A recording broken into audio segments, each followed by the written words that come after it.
Le jardin des émotions est un jardin qui doit être entretenu et désherbé régulièrement, a écrit Daniel Desbiens dans Maxime d'aujourd'hui. C'est assurément un des préceptes de base du jardinage.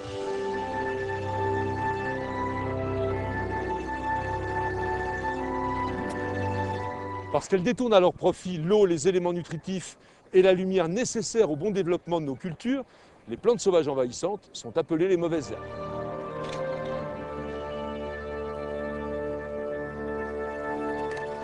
Maintenir les parcelles cultivées dans un bon état de propreté peut s'effectuer de plusieurs manières. Nous allons les découvrir ensemble.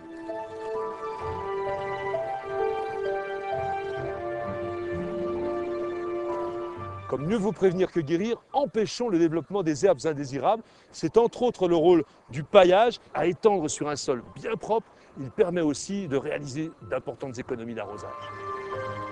Pour constituer une barrière efficace à la germination et à la pousse des mauvaises herbes, le paillis doit être réparti de manière homogène sur 5 à 8 cm d'épaisseur. Supprimer la végétation sauvage avec un outil s'appelle le sarclage. C'est une opération d'entretien courante qu'il faut renouveler très régulièrement.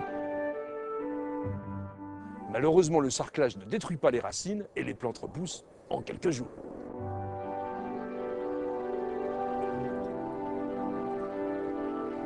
Sans risque pour les cultures, bien sûr, les désherbants sélectifs pour les légumes éliminent uniquement les graminées envahissantes, comme le chialan par exemple. Mais ce produit ne présente aucune efficacité sur les autres mauvaises herbes qu'il faudra éliminer à la main.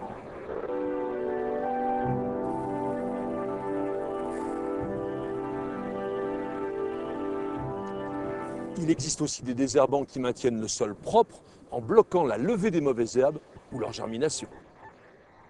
Vous pouvez les appliquer au pied des rosiers, des conifères ou des plantes vivaces.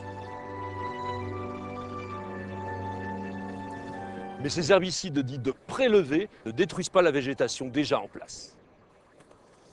Bien qu'ils ne soient pas sélectifs, des herbicides systémiques non rémanents, tels le Roundup, peuvent être utilisés de manière ciblée entre les cultures avec un applicateur ou un pinceau.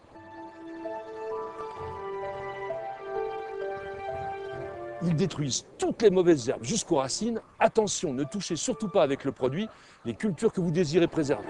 Un jardin sans mauvaises herbes est plus sain, plus esthétique, plus équilibré. Désherber, c'est préserver et embellir votre jardin. Quant à la technique, à chaque cas ses méthodes.